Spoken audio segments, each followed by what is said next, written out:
All right, well, good evening, everybody. How's everybody doing this evening? Hello, thank you. Well, I'm very happy you're all here. It's so cold outside, so we decided to turn the heat on. In case, since you're probably catching a draft out there, we figured we'd make you more comfortable. Welcome to our monthly program that we host here at Peace Hall. Today, of course, we have the wonderful Gary Vitacco Robles, who's going to give us a walking tour of historic Port Richey from our seat. So that's fantastic. Before we start, how many of you are newbies, not necessarily to Port Richey, but to our historical society or to our talks here? All right, well, welcome. What brings you here? Okay, history. Any other special reasons? See, I think that's what I was trying to get at. I was trying to make sure. The check's in the mail. There you go. See? Oops. Well, we're glad you're here. Like I mentioned, we do these events every month. Every month we have something happening. So I'll tell you more about the events that are coming up in the next few months after the presentation ends. As you saw when you came in, we have a wonderful 50-50 drawing that's going to happen for the 50-50 and also for a gift bag, which has $1 million inside. I don't know if they told you that. So it's really worth your while to put your money in for that. We're also live streaming on Facebook, thanks to Brian, who's helping us out with that, which is great. Not everybody can make it, so this is another way that we can get people to witness these amazing presentations. Am I forgetting anything else? Well, of course, I want to thank just all of our volunteers that make this happen. For those of you that are a little newer to our historical society, we've been around for more than 50 years. Running on volunteer work the entire 50 years. So it really is thanks to the dedication of our volunteers and the passion that they have for maintaining local history and preserving it and sharing it with others that we're still here today. So without further ado, Gary, take it away. Thank you, Tomas. Thanks to everyone for coming out on your Wednesday night. I really appreciate that. This is the first time I'm presenting this new book, The Historic Walking Tour. I've presented the Hacienda Hotel book PowerPoint many times, so it's nice to have fresh material, but it's launching and you're kind of my test audience, so you'll help me decide what we're going to delete and what we're going to expound onto. I have to tell you a funny story that we were just talking about with the Hacienda book. The title was Port Richey's Hacienda Hotel, a haven for silent screen stars, literati, and Sports legends. Thank you. Thank you for reminding me the title of my own book. Anyhow, it became like a bestseller tour book in Connecticut. And I was wondering, why is that? And I realized it's because the subtitle Haven was coming across in searches as New Haven, Connecticut. So it went all the way, my publisher was thrilled, but no one locally was buying it, but all these people from New Haven, Connecticut. And then eventually the local folks purchased it. But the great news was, I think a lot of people came down from New Haven to visit us, so maybe there was some promotion. So we're not going to leave our seat for this tour, and I'm going to focus on, of course, the places and the histories of these buildings, but it's only interesting if we focus on the people associated with the buildings, and they're the pioneers and the founders of the town. So I'm going to introduce you to a lot of folks along the way with an emphasis on females, because the history usually involves the males. So I found some really great stories about the females, and so that's what we're going to do. So that's the first book. It's all through the History Press, through Arcadia, and they've been a great publisher who's very interested in local history. So thanks to them, we've got the book. And so the way I came to this particular subject was I was involved in the Tides of Time public art exhibit. Anyone familiar with that? It's a great exhibit. So this was through Port Richey Main Street. I was drafted into the subcommittee, and we found a bronze artist who made these beautiful statues and sculptures that are mounted on the exterior of 11 buildings downtown. And there's a QR, and the sculpture itself interprets the history of the building and those associated with it. And then there's a QR code beneath it, which I created related. You scan it with your phone, and you see a video that I created, narrated by me with the history of the city. So it's a really cool self-guided walking tour. So this is kind of the companion book that goes along with it. And so that's when we unveiled it last year. And for this tour, that I'm giving you, I actually did it in real life, not virtual, with a group of women from the DC area. And so I'm basically taking you on a shortened version of it, but they were very happy. It was during the Chasco Fiesta. So here we are, sweating in the sun. It was a 90-minute tour. I gave them a lot of detail. Maybe I should have deleted some of it. And so this is the actual tour from the book. So I start in Sims Park, and I take you around the lake, and we go south on Grand, and then we turn east on Main, and then we come back on the other side of the street. We go south on Boulevard, come back up to Main, and then wind up back at the Hacienda. So I'm not going to quite take you to some of the expansive places. I'm just going to delete a little bit of it. And there's a lot of history related to the mansions that were built on the river, so it expands outside of the true downtown district. But we start with Sims Park, and that is what it looks like today, and our bronze statue is mounted on one of the pillars. This is what it used to look like. So when the Weeks brothers and Mr. Guilford purchased all of this downtown land from the Arapika sawmill, when the sawmill shut down, they dedicated a park. And in the 19-teens, that's what it looked like. People were actually camping in the park. It was called Enchantment Park at the time. And that is now the intersection where we actually are. You can see some of the older automobiles. They were called auto tourists and not campers, because in the 20th century, now we were able to get out in our cars. And you can see there were religious ceremonies that took place in Sims Park, and this very large group around 1915. And so this is George Sims. So eventually the park is named after him, and it's for several reasons. And so in 1913, Mr. Sims and his business partner, Mr. Felcher, they purchased 30,000 acres for $300,000, which comprised all of this downtown area. And that's what he looked like. And if you just look across the street, I'll show you some pictures of it. His house is right here. It's the little yellow house. So he purchased all of this land and started to develop it. And then when the town became incorporated in 1924, he gifted this land to the city. And of course, in honor of this generous gift, they named it Sims Park, but it did not come without controversy. So the first picture on top is a diagram of what the park looked like as it was laid out in 1911 by the Weeks brothers and Mr. Guilford. And what do you notice about this picture of the park and this picture of the park? It's shrunk incredibly. So we gave them this gift, but he made much smaller the land that was the gift. And he reserved Block B for a hotel. And what did that become? See, if we had Tootsie Rolls, we'd throw the Tootsie Rolls to the people who answer the questions. So this is what Sims Park looked like in the teens. So we're on the west bank of the Cody River, and you can see to the left Sims House. You can see this elevated boathouse with cabanas. Does that look familiar? It will. And then you had a civic house over here. So that's around 1916. So now we're going to skip over to George and Marjorie Sims' bungalow, which was started in December of 1915. Does it look familiar now? If you stand outside, you'll see it on Queens Lane. And there's Marjorie Sims. We want to highlight her. She was the first queen of the Chasco Fiesta in 1922. This is what the Sims looked like at home. Their son, George Reginald Jr., who was called Bunt, and Mr. Sims' mother-in-law, Mrs. Byington.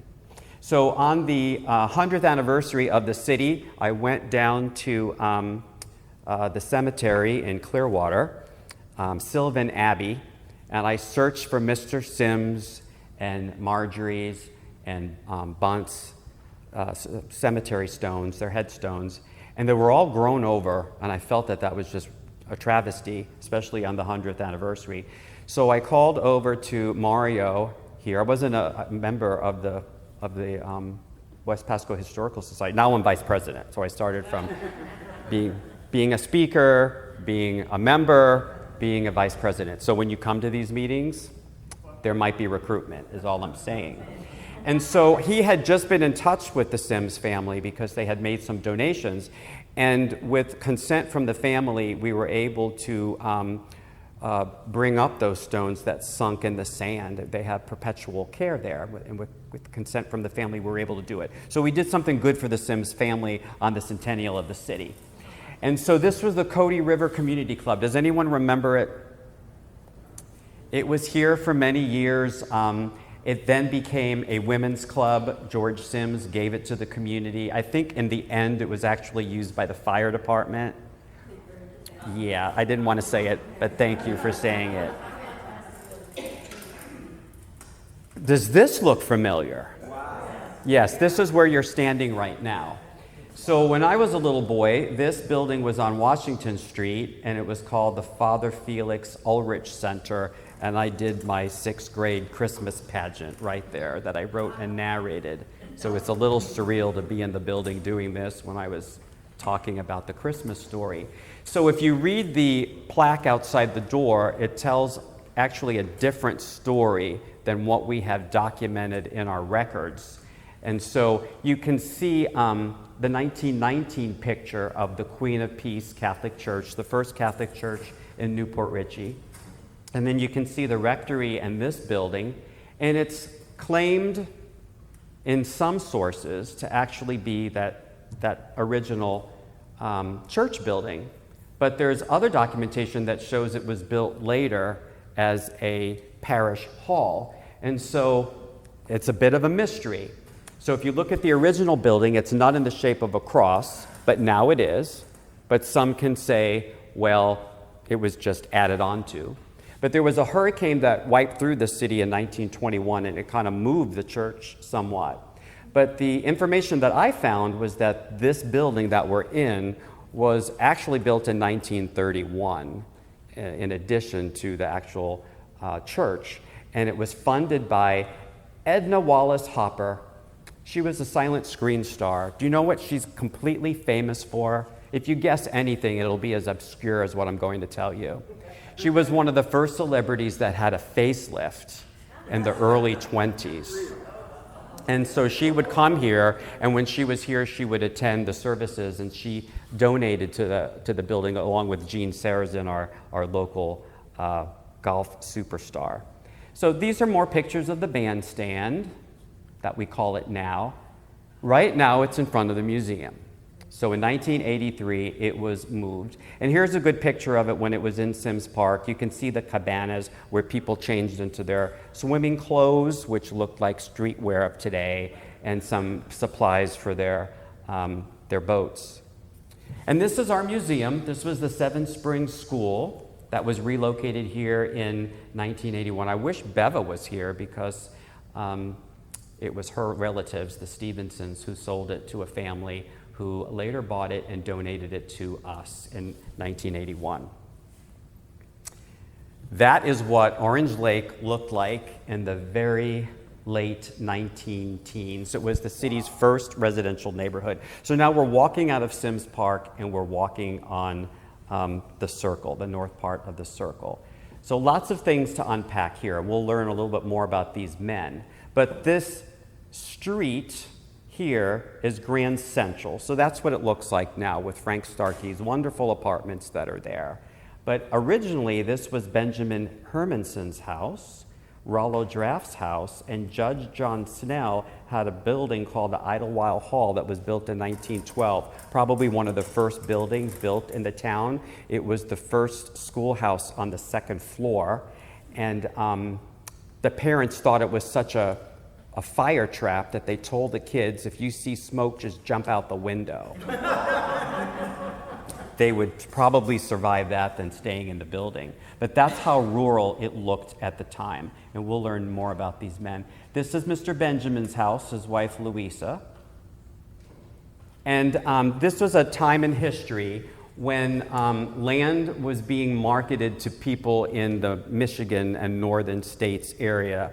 Many folks from Finnish backgrounds. So we had a very large migration of Finnish Americans. We had a Finnish American club here for decades. I think they still exist. There was a wonderful building associated with their meetings. So they would bring these folks down, and you'll hear about the hotel that was built to house them and lodge them, to lure them to become homeowners and property owners. They would bring them around in wagons, and they would serve them grapefruit that Mr. Hermanson harvested on his land, and they would sell lots and people would move here. And sometimes if you bought agricultural lot outside of the city, you got a free lot in the downtown area. What a deal. So these are some of the craftsmen's bungalows on the circle. The first three in the picture are still standing, and everyone recognizes this one with the sleeping porch on the corner of Washington Street. So we'll learn a little bit more about those. So Cybrant and Effa Waselius, he was in the Progressive Party. He was a senator. I have to remember some of these things. For 2 terms, and he was the state railroad commissioner. So he lived here with his wife and 2 kids, 2 daughters in the winter months. Yes, and the sleeping porch was enclosed, and the veranda was enclosed for interior space. And then Mr. Malmstrom had a house, which you can see, which is right directly diagonal from us. And the Bragg house is still there. Looks like an extension. This area became interior, and then they brought out a porch. So these are original structures that have survived. And then there's my friend Kimberly Brust. She has this lovely greenhouse, and this is what the house looked like. Okay? So when she restored the house a few years ago, she took that picture and had it made into a mural. That's why you see us standing over there. That's the mural from that picture of the house in the dining room of the house. And that's Kimberly pointing to me. That's actually her house. And these are other friends who were just guests for a Christmas party at the home. She's done a wonderful job preserving it. Orange Lake became a municipal golf course in the early 30s, and that was because Newport Richey became home to Gene Sarazen. He was a great man.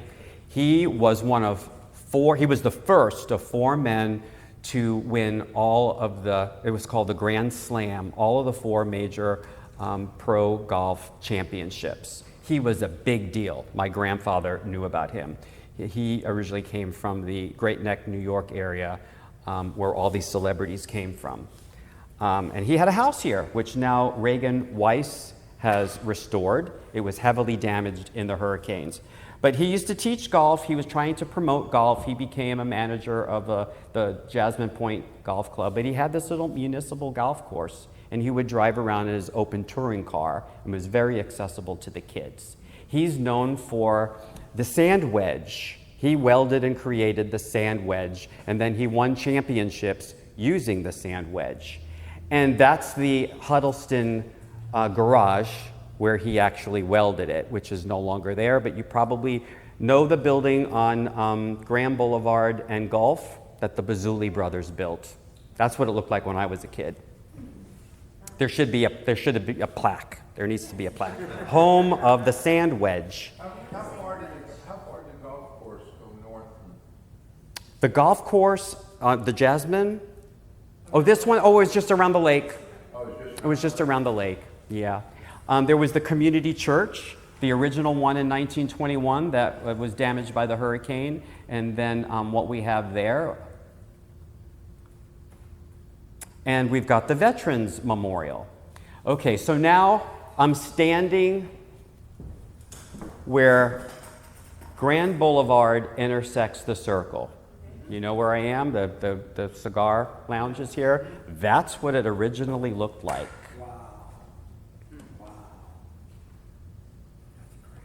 Okay, so, these are this one slide's out of order. Okay, so the old post office, which is now Backdrafts, no Backdrafts in the creamery.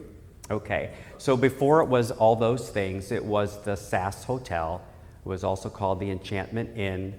The Newport Richey Company actually built it to bring down tourists where they can stay, and then they quickly sold it to the person who operated it, and that was Fred Sass. His wife was Ollie, and she was allegedly the first female in Newport Richey. He was a famous painter, and he painted the portrait of our first mayor, Avery, which hangs in the library. Did you have a question? Yeah, so that picture on the left, is that the hotel to the left and that empty Yes, lot? yes, yeah, well, That's yeah, the yeah. empty lot?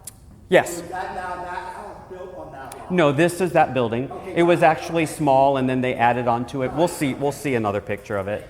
That's kind of what it looked like. It was $250 a day. You know. Imagine, you can't buy gum for that. And then 100 years ago, this month, it burned down. Someone remembers that. Okay. All right, so May 28th, so it probably happened on the 27th. This was a spectacular thing going on. If you could imagine, that building burned and all the flames were reflected in the lake, and everyone in town came out, and it was very dramatic. The couple, the Monahans who were running the hotel, there was only one guest there.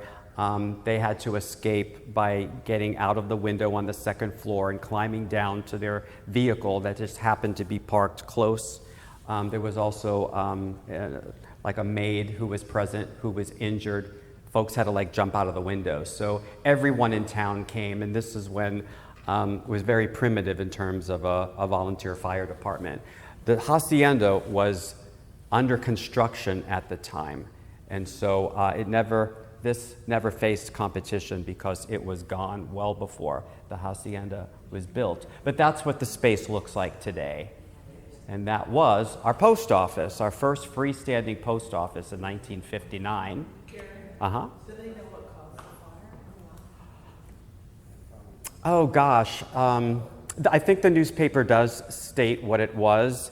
Nothing really significant. And nowadays people wonder if it was arson. It didn't really appear to be arson because folks could have gotten, the operators, their one guest, and their staff could easily have been killed. So it doesn't really look like that. So that's what the Newport Richey Police Department looked like in 1961 outside that original post office. So next to that Enchantment Inn was a little building, a little shack-like building, and it was called the Sally Shop. And Frances Bonnie Thornton Ravenhall Demarest, who was married to Richard Ravenhall II, owned that little shop, and it was named after her adult daughter, Sally, and they operated it together. But Bonnie was a spitfire, and she was a race car driver, and I think she was married 5 times. She was married multiple times before she married Mr. Ravenhall, and then she was married several times after Mr. Ravenhall. And Mr. Ravenhall, there was a Mr. Ravenhall the first, the second, and the third, the Richard Ravenhalls. And they all came down here, and they were the first of 5 men named Richard, surprisingly, who signed the registry of the Hacienda Hotel on the first day it opened. The Ravenhalls were there. And so now we're walking south on Grand Boulevard, and that's what the intersection at night looks like now. That's basically what it looked like in the teens when the train depot was here. That's what it looked like in the 20s, and that's what it looked like in the late 30s, early 40s. And why aren't we advancing?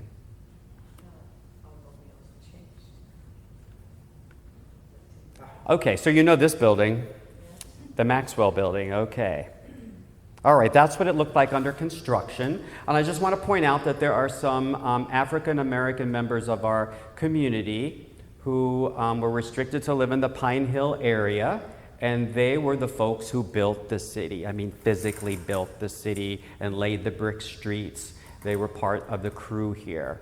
And we're going to learn later that in many cases they weren't welcome to be in the downtown areas or surrounding areas after a certain time, but they were significant to our city and not treated the way they should have been, but they were helping to build the city.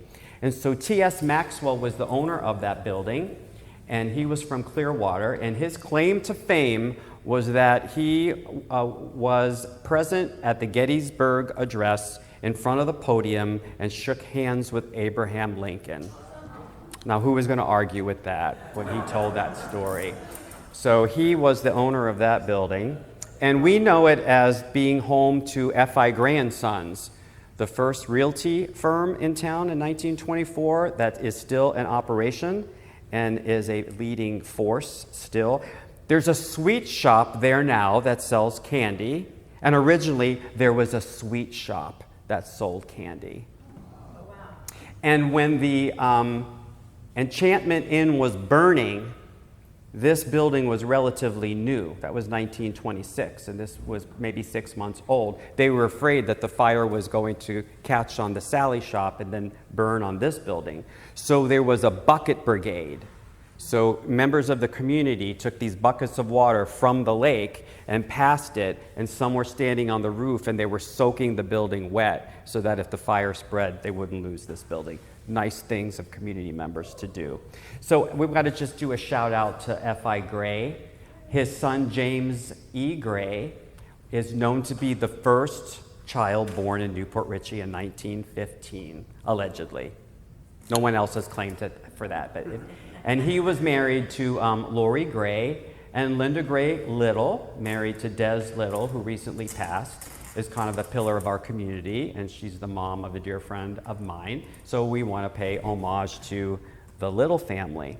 So you know where you are now, the Emerald Brewing Company. That's what it looked like originally. This was the heart of downtown Newport Richey, the first city block. We had a hotel, an empty lot, a hardware store, and a drugstore with no pharmacist.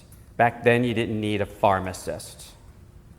And this is what it looked like a little bit later. So in the 20s, it was expanded. The two buildings were merged into one, something was built in the middle, and all of the buildings were pushed out to the street. That's what it kind of looked like during the first Chasco Fiesta. Some other images of it. That's actually a good image where you could see the extension of the buildings. And that's what the hardware store looked like in 1914. Really nothing else on that street except the train depot that was built in 1912. And this was the business of Mr.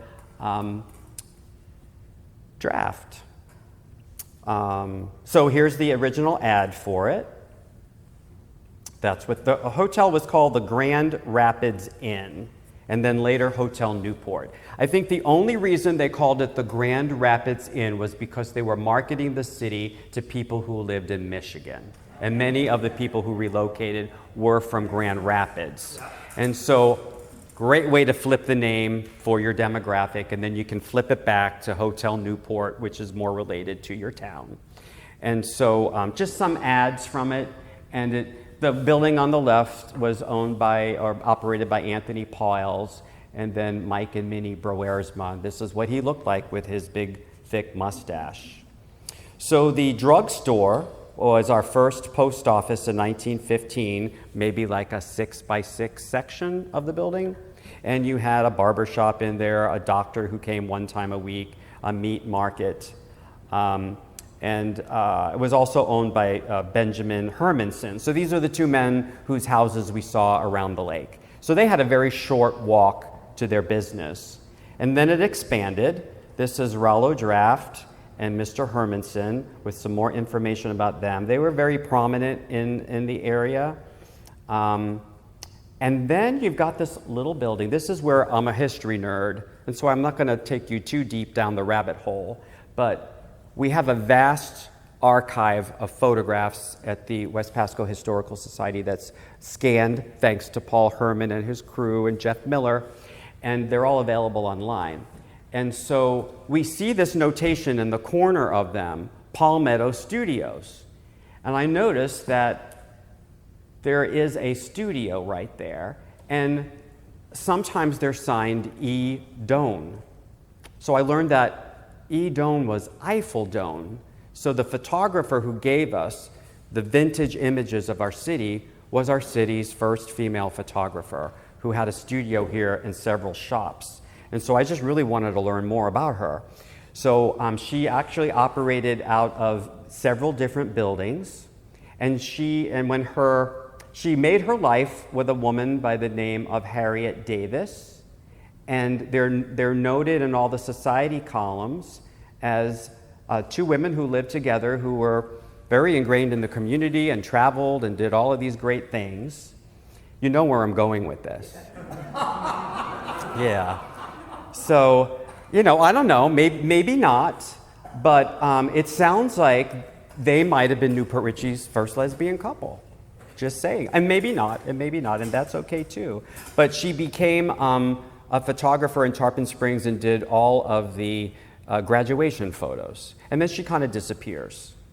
But thanks to her, we've got all these great pictures. So there's the cigar shop. And it used to be, it wasn't really a Texaco station, that was next door. It was the Gray and Dingus building, and Mr. Bragg had his jewelry shop there. There he is with his daughter, who gave me that picture. There's a great story about this building because when the radios were kind of pushed over for televisions, this was the first store that sold televisions. And there were park benches downtown, and the benches didn't face the street, they faced the building. And so Kathleen Strode, who did a lot of pen and ink drawings of our city, we have some of them in the museum, she told me many years ago that she remembered when televisions were for sale. This was when they were tiny and they had like 8-inch screens, but they were huge units, but they had very little screens. And so there'd always be one running at night, even after the shop closed. And people used to just gather and watch television. They couldn't hear it, but they'd watch it because they didn't have one. And maybe they didn't even have to buy one because they had access to one. And then on the corner was the Circle Service Station, owned by Henry Lee Coast. So that's that. Okay, so y'all know where we are now. Okay, so this was our first bank building. It wasn't designated to be the first bank building. We'll see the building that was designated but never chartered, but this became our first bank building in 1921. It was freestanding. There were no buildings attached to it at the time. And the Mayor Avery, before he was mayor, he was the first bank president, and Charles Barnett, who was also mayor at one point, he was involved in the first bank. And George Sims is the tall man standing by the door, and Mr. Burnett is standing beside him. When it first opened, it had $100,000 in it, and it had this incredible alarm system. And even the alarm had an alarm. That's how sophisticated it was. That's a first bank book from it. And it was the first location where Newport Richey heard radio broadcast. So this is a couple that you might recognize from my Hacienda book presentations. This is Raymond Hitchcock and Flora Zabel. They were the J-Lo, I guess, and Ben Affleck of the 1920s, with a lot of drama in that relationship. There was more drama in their life than what they did on stage or in films. You can see his movies online. So he's standing in front of the bank. So you can see the corbel that's up there. So they were here and in the newspaper. I just wanted to point out we had those celebrities here in town, and they had property here, but they never built. So then in 1929, in June of 1929, Newport Richey Press said, they were making a prediction, the greatest year in the history of the local institution is ahead of anything bad, and predicted that things were going to be just great. And it was an epic fail because we know what happened on October 29th. The stock market crashed. And so this bank lingered on for just a few years, and then it closed. And then there was a lot of talk that it would reopen, but it never did. So Rollo Draft turned it into a check exchange bank, and later it became the rationing board, where people bought those little coupons during the war so that they could buy supplies that were in demand and had to be rationed. And that's what it looked like in 1952 when it finally reopened again as a bank about 20 years later. And that's the man who made the first deposit, mostly in coins. Okay, so that's what the intersection has looked like over the decades. So now we're going to turn east on Main Street. You with me? Okay. So we're east on Main Street, and what we see as today's Chasco Inn is that dark two-story building. This feed shop is where the Kangaroo is. You know where that is, where you country line dance. Okay, now we're going to just walk across the street, and we're going to see it from another angle. Okay. So we got to be real visual with this PowerPoint because I can't march you down the street. So this is what it looks like a little bit later in time, at least 1919. And now this is what it looked like in 1926. Huge difference, right, from a rustic pioneer town to this bustling area. And you can see a water tower. Remember that water tower.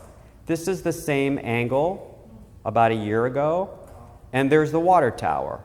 That's the first water tower in town. So the Chasco Inn was built in 1915. It claims to be the oldest building in Newport Richey. It's probably the oldest surviving building in Newport Richey.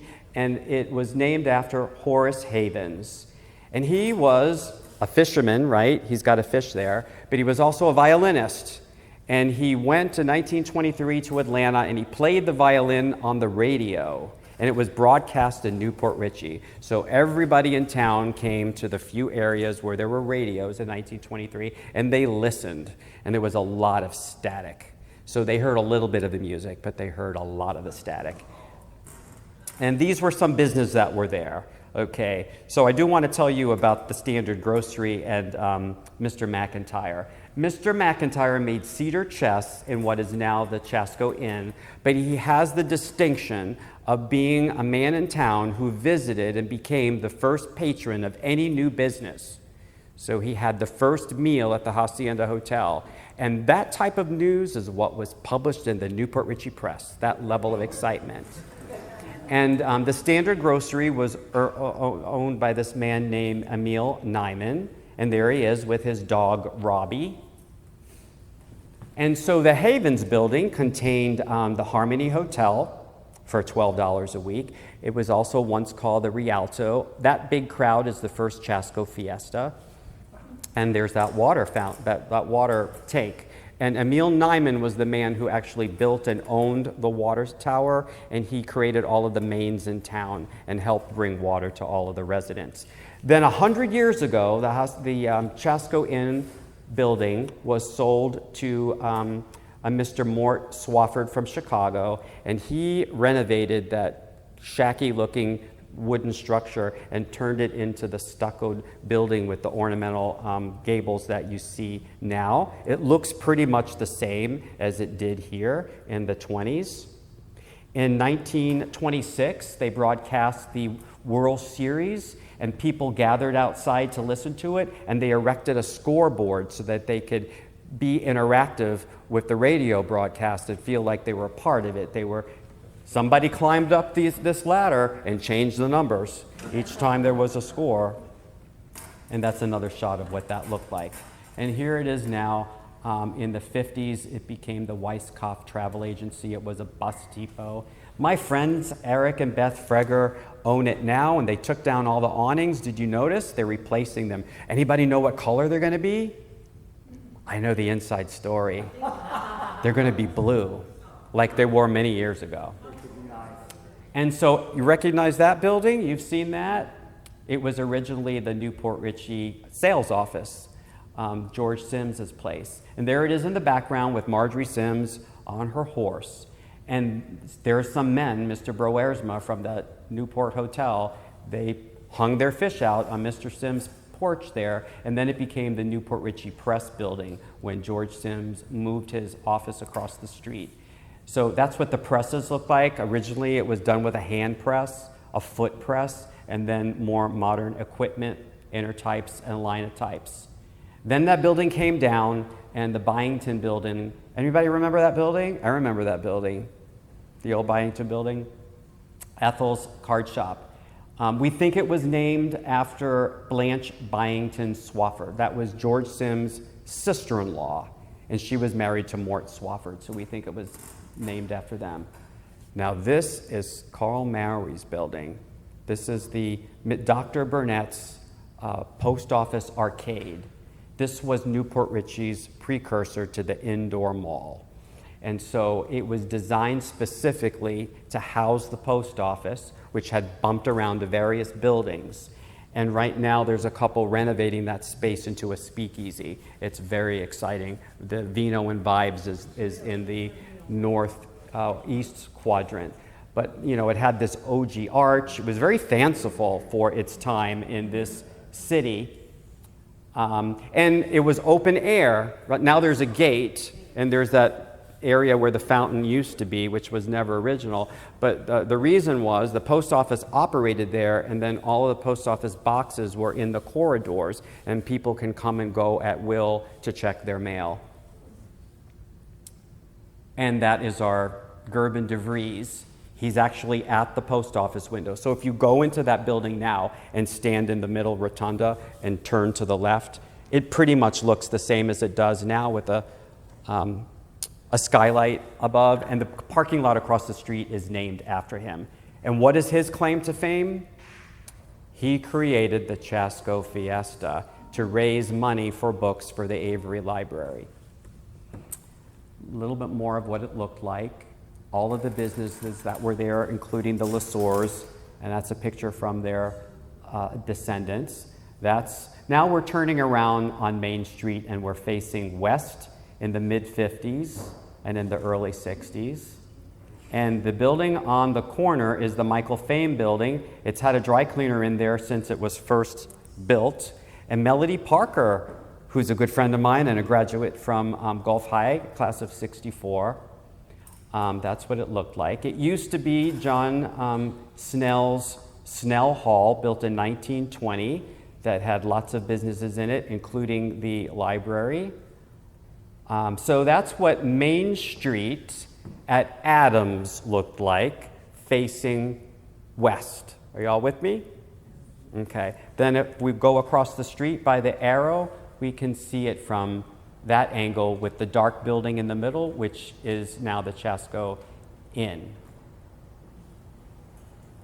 Okay, so somewhere in that parking lot by Wright's was the first movie theater called the Palms in Newport Richey, which you can see it was just a typical gabled building, but they created this big arch that actually might have inspired the post office that was built across the street, because there's a similarity, but they built this kind of whimsical facade in the front of it to make it look like a movie palace, which it never was or claimed to be. These are some folks at the first Chasco Fiesta in front of the Palms. You can see what was playing there. Now, this isn't a picture of the inside of it. This is actually a picture from Some Like It Hot. But the reason why I'm giving it to you is because it became a dance hall, and it's known to have had the first disco ball in Newport Richey. So disco balls were first introduced around this time, and we had one in Newport Richey in that rickety little building. And then it burned to the ground. Yeah, in 1938, and the firehouse was just down the street. Oh, I leaned on. And the photographer. Yeah, right? They got great shots of it. You can see those two buildings across the street in the debris. And Wright's Grocery was once the Potter Brothers IGA food liner, which was a very modern grocery store in the early 50s. That's what it looked like. And the Potter Brothers were great guys. They did good things. They were civic members of the community. And they built houses side by side next to each other on Graham Boulevard. And so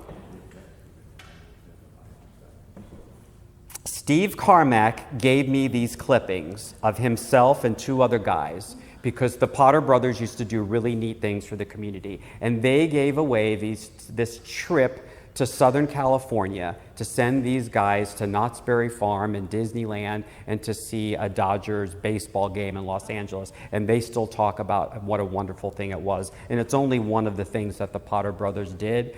The Potter Brothers were warm, wonderful people, and I know their descendants. They're the grandparents and great uncles of folks I know. And so when there was a shoplifter in the store, a lady putting eggs like in the pocket of like those shift dresses that women used to wear. He would just go up and hug her and let them all crack. No need to call the police. So across the street where the Kangaroo is was Mr. Washington's hay, grain, feed, cement, lime, and brick shop. There was a lot going on in that building. And so that's basically where it is now. I was hoping Beva would be here so we could all wave to Beva, because there she is in her dad's 1960 Chevrolet Impala, going right by what that site looks like now. It became the first Western auto in town, the Michael Fame building. At one point, these buildings are no longer here, but we had a recreation building. And what can you do there? You can eat, drink, smoke, shave, and play billiards. Sounds like a great time for some guys, right? I'm sure many of the wives in town were glad that there was a place where their husbands could go eat, drink, smoke, shave, and play billiards, among other things, I'm sure. So that's what it was. It also had the Mandarin Cafe in it, which was known as the favorite place of the Gulf High School baseball team. So this is, you know where I am now, on Main Street. Okay, so it's looking familiar. These two buildings, the Sims Land Office and the Sims building, are still in existence, but the Warner Bauer building and the recreational building are now gone. And so that's pretty much what it looks like today. How are we doing on time?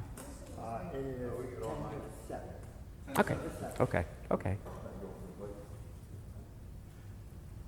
So we're going to skip to the municipal triplex. Anybody go to Ordinance 1?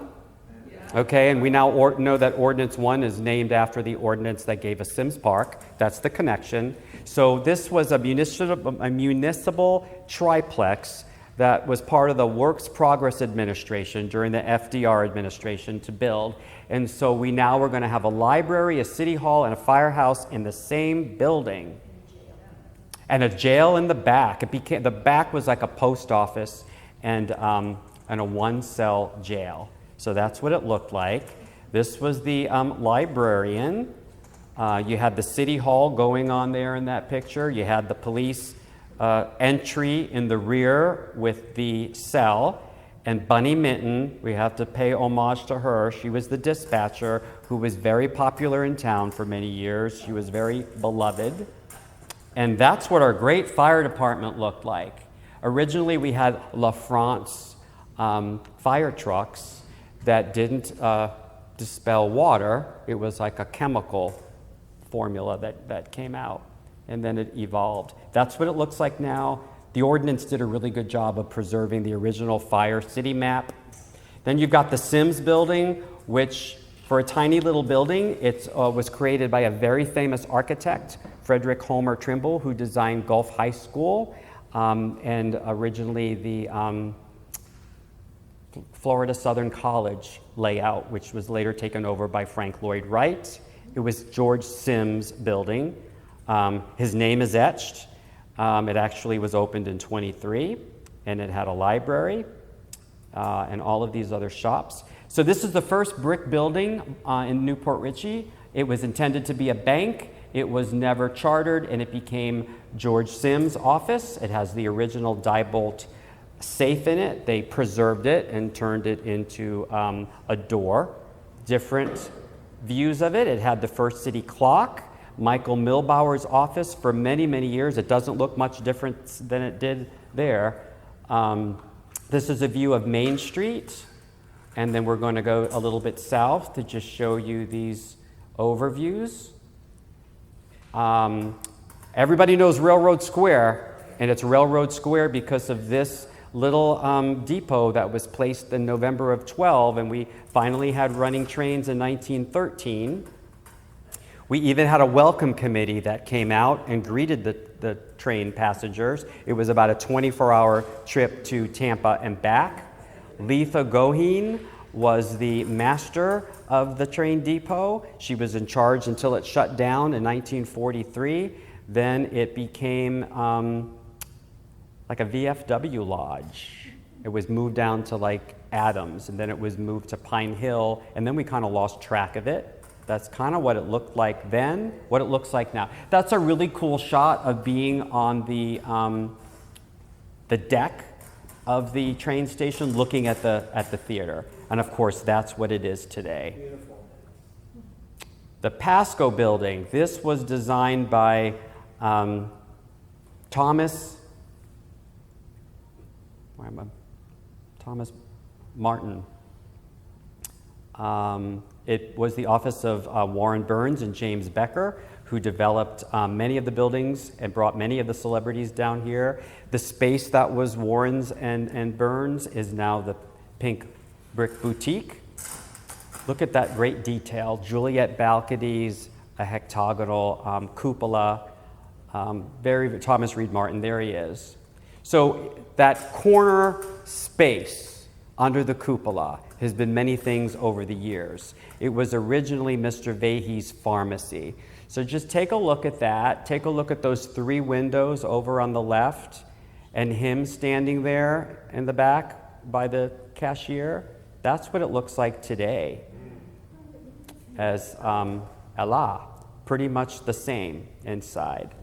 Pasco Hardware was in there. Mr.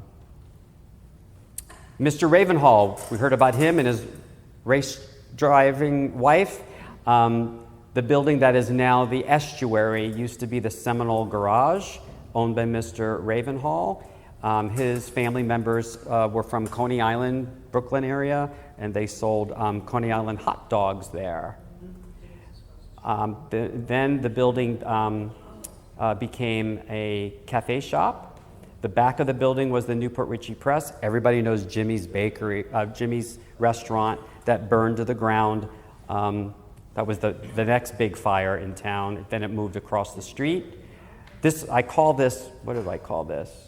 The cursed area, because it had that burning situation. Then this building went under construction. The Bazuli brothers built this in '88. And then it collapsed while it was being constructed. Someone was injured. And then finally it came together and the curse went away and it became the Dulcet. And now it's the wonderful Estuary restaurant. So I'll do my plug for the Estuary and their wonderful chicken dish that you must have. And so behind there is Cavalier Square. And this has been named in honor of our sister city in France. And it was designed by Charlie Parton, who's no longer with us. It's a beautiful addition to the family. We've got the Maury Bowman building, which is now under renovation, owned by Reverend Maury and Mr. Bowman.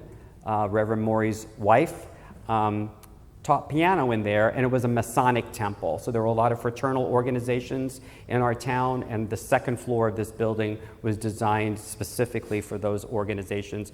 And the stucco was like this special granite that was from Montana, and it had a pink hue to it. And we remember it from many years ago. That was part of the original look. And then behind it the next year, we got the first telephone company that was installed. And you can see the frescoes on the building of the Masonic and fraternal organizations that met there. Some Gulf High School girls hanging out in front of that building. The Kentucky Inn, which is now the Village Pub. Oh, I got a picture of it being demolished. Was fire too? Okay. When my brother was in high school, It burned down. and the principal came into the police came into the school and found the boys. That did it? Wow. It was like an accident. They were just fooling around. I'm sure. They get a lot of trouble? Allegedly. Not so much trouble they got into, but Embarrassed. my brother was not one of them. He had came home from a Boy Scout Good. meeting. He was smart. I'm going to speed it up a little bit. So we just had the centennial of this building. So Richie Sunk, this is the topic of my third book in the trilogy, the Richie Suncoast Theater. But this was land owned by Mr. Leaston Smith, and he was part of the Richie Amusement Company, and they were the investors in the theater. But this was his city block. Edwin, the comic and motion picture actor, owned the building for a period of time. It had Miller's Bar in it, but I remember it from the Sebastian days in the 80s when it was the local nightclub. That's what it looked like then. That's what it looks like now.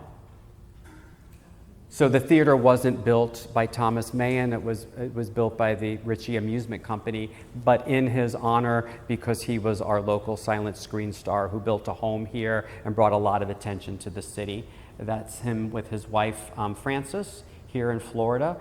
He premiered his movie, The New Klondike, at the theater when it opened June 1st, 1926. So the centennial is coming. That's what it looks like now. Make sure you support it. This is just a shout out to Mr. Burney, who was a great guy in town, and he used to be the projectionist. In order to keep a theater running, every space had to make money. So when they weren't showing films, they rented out the spaces for businesses. So some prominent businesses took place in those four corners over the years, including the Flamingo Fountain. And it was named the Flamingo Fountain apparently because in the early days there was wallpaper in the theater that had a repeating flamingo pattern. So then it became the Richey Suncoast Theater in 1982, and Christie's 72, and Christie's parents were very prominent. And there's Christie right now. So yes, her mom and dad were very prominent in bringing local theater. My mom used to work in the box office as a volunteer, and I used to design those program covers. I have a big scar on my shin from when I fell off that stage. So that's me on that stage in 1977, and then when I came back to do a little walk-on during the Nutcracker. There's okay, so I'm gonna really speed it up now. The Clark Building, everybody knows this today as what? Bourbon on Main. What a beautiful building it was, right? Yeah. And all that ugly stucco got piled on top of it. I wish they would blast it all off and bring it back to this. It had... My favorite name was the Wagon Inn. The Wagon Inn. The Rock Down Out. And there were luxury apartments downtown on the second floor, just saying. And that's what it looks like now, and that's what it looked like then, the same angle. And Alma Moore in Kilburn, her husband had a fertilizer shop in there, but she was the first female real estate agent in Newport Richey, and she operated out of that building. There it is the Wagon Inn. And it was also the Oasis beer garden in the 30s. So now we're turning on Main Street, going west.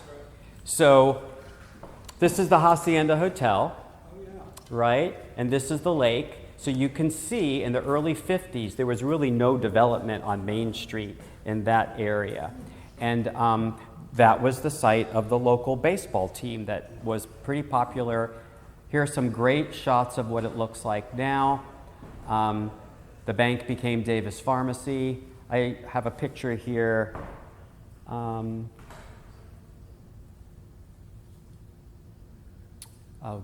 sushi place, just showing it as Register's Department Store, which had an annual fashion show. And many of your moms or grandmoms probably were models in the fashion show because it was members of the community that modeled the clothing.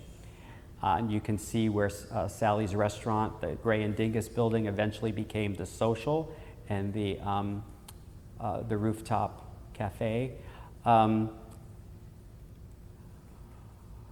have this picture here. These are my friends, Lausanne Sims and Walter Casson. They were married for 70 years. She passed recently. But this was his civil engineering space. And her father owned Sims Realty. And they were married, and their reception was at the Hacienda Hotel. But it's kind of like Romeo and Juliet, right? Their families had, businesses right next to each other. Roscoe's Rexall Pharmacy was a big deal with the soda fountain. Roscoe Henderson was the valedictorian of the first graduating class of Gulf High School. Some people we know in 1962 getting presents that were sold there.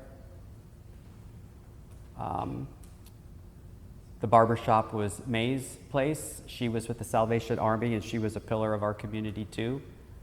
Gulf State Bank. Okay, we're kind of wrapping up now. So we didn't have that bank for many years, and then Gulf Bank came into the original bank building in 1952, and then it was time to kind of modernize things. So we got this lovely drive-through Gulf State Bank in 1956, and you can see the architectural rendering for it.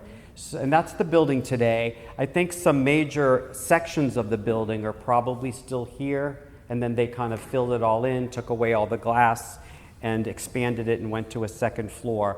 So when you stand on this corner of Main Street, you see on three corners kind of mid-20th century architecture with the exception of the hacienda. But then if you go down to Grand Boulevard, you pretty much see what the 1920s looked like, because you've got Rosie's Tavern, the brick building, you've got the old bank building, and you've got the Clark building. So each end of Main Street kind of reflects a different era.